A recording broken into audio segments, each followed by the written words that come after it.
여러분한테 무례한 사람한테 어떻게 여러분은 대처를 하세요? 가끔 이렇게 자주 보는 사람 또는 어떤 가게를 가거나 그러니까 한 번만 만난 사람이어도요, 나한테 무례하게 대하는 사람들이 있잖아요. 그랬을 때 딱 집에 돌아가고 나서 막 이불킥했던 그런 경험들 여러분들 있으실 것 같아요. 그래서 오늘 이 시간에는 무례한 사람을 한 방에 제압하는 법이라는 주제를 가지고 여러분들하고 얘기를 나눌 건데요. 결론만 말씀드리면 어렵다입니다. 네, 무슨 말이냐면 사실은 이게 사실 원칙은 같아요. 그러니까 무례한 사람일수록요. 첫 번째는요. 침묵만 해도 그게 굉장히 불편함을 드러내는 하나의 큰 메시지일 수 있어요. 왜 언어적 표현, 비언어적 표현이라는 말 하잖아요. 근데 누군가 딱 말을 했을 때 나는 기분이 나쁘면 얼굴에 조금은 정색기를 흘리면서 침묵만 해도 그 사람한테 굉장히 큰 경고가 될 수 있죠. 그런 경험들 아마 해보셨을 거예요. 그 다음에 이제 두 번째는 뭐예요? 두 번째는 흥분하지 않고 차분하게 내 생각을 이야기하는 거잖아요. 네, 그래서 오히려 막 화가 나가지고 굉장히 감정에 휘말려서 휩쓸려서 하면 변명을 어느 순간 내가 하고 있거나 말이 말리는 경험들 해보셨을 거예요. 그래서 이 두 가지는 사실 여러분들이 많은 유튜브에서 책에서 다 알고 있는 내용이라고 생각을 해요. 자, 그런데요, 그거 뜻대로 되세요? 잘 안 되지 않으세요? 저는요, 일요일이었어요. 그러니까 일요일 날 제가 이렇게 예전부터 굉장히 눈여겨보던 제가 옷이 있었거든요. 그래서 막 이렇게 지나가다가 저 옷을 내가 딱 사야 되겠다라고 마음을 먹었었어요. 여러 번 왔다 갔다 하면서. 그래서 일요일 날 마침내 그 옷을 이제 딱 사러 간 거죠. 근데 이제 매장 시간을 확인을 했더니 8시 반까지라고 나오더라고요. 그래서 이제 집안 일도 하고 또 이제 하다 보니까 조금 바빠서 7시 50분경에 도착을 했어요. 그러니까 늦은 시간에 도착은 했죠. 근데 이제 거기 있는 매장 점원이 문 닫는데? 라고 말을 하는 거예요. 그래서 저는 8시 반에까지라고 써 있는 걸 봤다 그랬더니 아니에요. 7시, 8시까지예요. 그러더라고요. 일단 거기서부터 기분이 조금 안 좋았죠. 나 빨리 퇴근해야 되는데 너 왜 왔어? 뭐 이런 이제 메시지잖아요. 근데 이제 거기에서요, 저는요, 아무 말도 못하고 이렇게 또 말을 했어요. 8시까지로 알고 왔다. 그럼 10분 남았으니까 나 이 옷만 좀 입어보면 안 되냐. 제가 그렇게 얘기를 했어요. 그랬더니 이제 탐탁치 않은 표정으로 그 옷을 이렇게 주더라고요. 여기요? 하고. 근데 딱 주면서 또 저한테 두 번째 뭐라고 얘기를 하냐면, 근데 화장품 뭐 향수 뿌리셨어요? 냄새 나는데? 그거 냄새 나면 옷에 배잖아요. 이렇게 얘기를 하는 거예요. 근데 제가 어땠을까요? 저 마음 멘토잖아요. 저도 그렇게 무례하게 얘기할 때 지금 저 무시한 거예요? 지금 저 무시하신 거죠? 또는 똑같은 말로 지금 저한테 냄새 난다고 표현하신 거예요? 라고 정색하면서 얘기를 할 수 있었어야 되는데 제가 그렇게 했을까요? 양 원장님, 저 그렇게 했을까요? 아니요. 저 못했어요. 순간 또 얼어붙어가지고 저 낮에 뿌렸는데 향수 낮에 뿌렸어요. 그 말도 안 되는 소리를 하는 거죠. 그래가지고 탐탁치 않게 또 그 점원이 저한테 옷을 줬어요. 또 옷을 입었어요. 근데 제가 진짜 사고 싶었던 옷이라고 했잖아요. 너무 마음에 드는 거예요. 그래서 그냥 그때 그러면 좀 어떤 내가 이 사람한테 불만이 있다라는 것을 작게라도 표현을 하고 그걸 안 샀어야 되는데 그걸 또 사네요, 제가. 그러면서 이제 계산을 하는데 무려 59만 1,000원이에요. 저한테는 되게 비싼 돈이에요. 저렴하지 않은 비용이잖아요. 그래서 이제 그거를 딱 이제 결제를 하려고 하는데 새 상품으로 주세요라고 얘기를 했어요. 그랬더니 그 DP되어 있었던 전시된 옷밖에 없다는 거예요. 근데 이제 또 찝찝하지만 에이 그러고 전 또 그냥 그걸 산다고 또 한 거예요. 근데 이제 전에도 제가 그 옷가게에서 여러 번 옷을 샀단 말이에요. 원래는 이렇게 쪽집게로 막 이렇게 실밥도 좀 뜯어주고 그 다음에 이렇게 비닐에도 좀 씌워주고 옷걸이도 주고 이렇게 하잖아요. 근데 빨리 퇴근해야 되잖아요. 그러니까는 그냥 3번 딱 접어가지고 원래 쇼핑백에 던지듯이 줘갖고 막 줘버리더라고요. 그러면 그럴 때 지금 저 쇼핑백 던지신 거예요? 이렇게 제가 얘기를 했을까요? 네, 못했습니다. 여기 있습니다. 그리고 카드 결제 다 하고 안녕히 계세요 하고 나왔습니다. 네, 여러분 저도 그래요.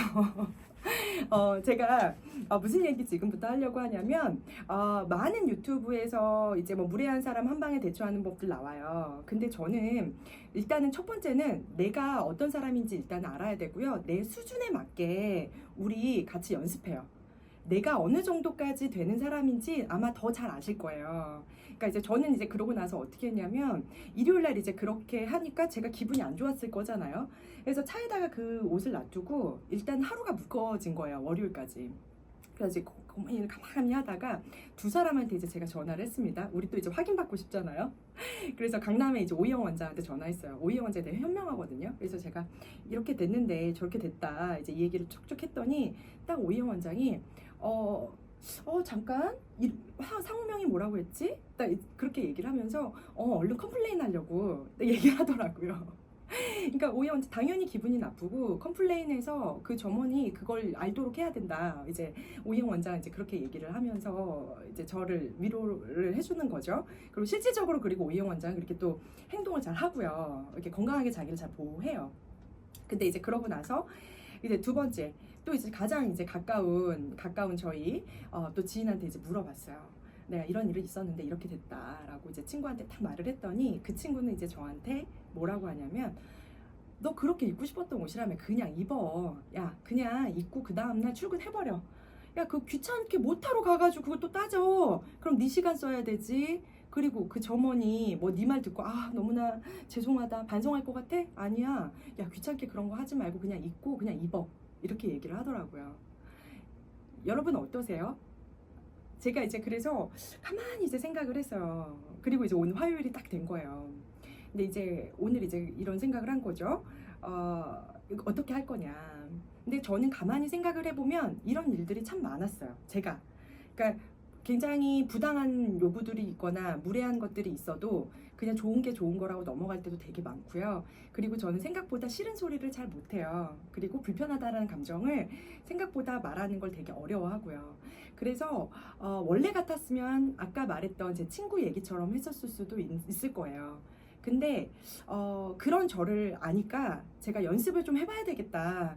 그래도 부당함이 있을 때 그거에 대해서 내 얘기를 하는 거는 나한테 어떤 연습이고 훈련일 것 같다라는 생각이 들더라고요.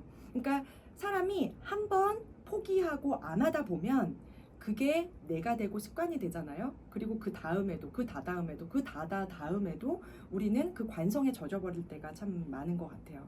그래서 이거는 누구를 위해서도 아니다. 나를 위해서다라고 생각을 하고 오늘 오전 9시에 상담 하나 있고 이제 11시에 상담 있었거든요. 그래서 끝나고 딱 점심시간 되자마자 제가 쇼핑백을 들고 갔어요. 가면서도 또 어떻겠어요. 제가 마음속으로 한 100번은 연습했습니다. 나는 뭐라고 말을 할 거냐면 그래 길게 말하면 안 되잖아. 한마디만 딱 하자. 일요일날 저한테 함부로 대해서 제가 굉장히 기분이 안 좋았어요.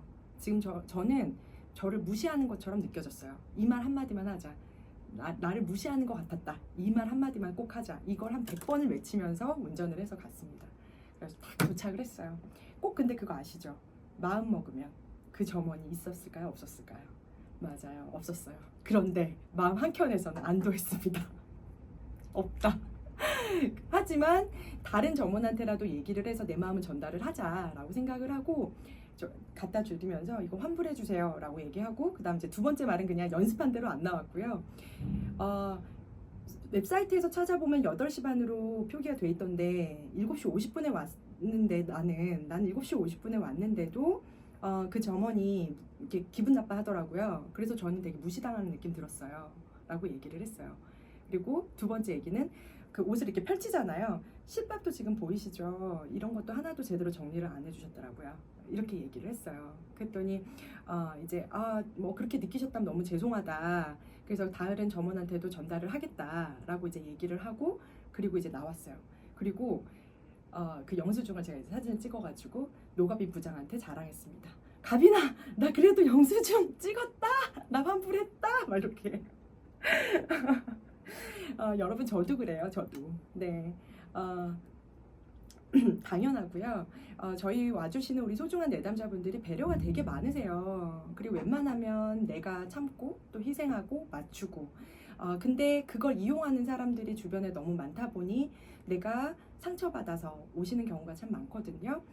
저도 잘 안 돼요. 어렵고요. 되게 전문가라고 다 어깨 힘주면서 저는 막 이런 거 잘합니다 얘기 막 하면 참 좋은데, 그런데 확실한 거는 제가 잘 못하는 그 부분에서 조금이라도 발전하려고 노력은 하거든요. 여러분 같이 노력해요. 그러니까 적어도 남들이 누군가를 예를 들어서 비아냥거린다 또는 나를 비아냥거린다, 굉장히 무례하게 대하는 분위기가 딱 있어요. 그럼 우리 그냥 내가 할 수 있는 만큼 적어도 남들 다 웃을 때 웃지는 말아보기, 뭐 이런 거. 그 다음에 뭐 제가 완전히 완벽하지는 않았지만 불편한 감정을 그냥 내 말대로 막 또 차분하게 세련되게 얘기하려고 하다 보면 사실 말 어버버버해서 안 나오거든요. 어떤 방식으로든 간에 대신 너무 지나치게 화내지는 않고요. 그러면 나도 상처받고 사실은 이게 그게 또 나한테 돌아오거든요. 이게 더 말리는 경우가 있으니까. 그러니까 내 방식으로 그래도 내 불편한 감정을 잘 표현해보기, 그거 연습해요 저희 같이. 네, 한 방에 딱 대처하면 좋은데 한 방에 대처하기에는 저희가 기초 체력 훈련이 필요해요. 기초 체력 훈련을 위해서 아주 작은 것부터라도 저희 하나씩 조금 실천해 나갔으면 좋겠습니다. 감사합니다.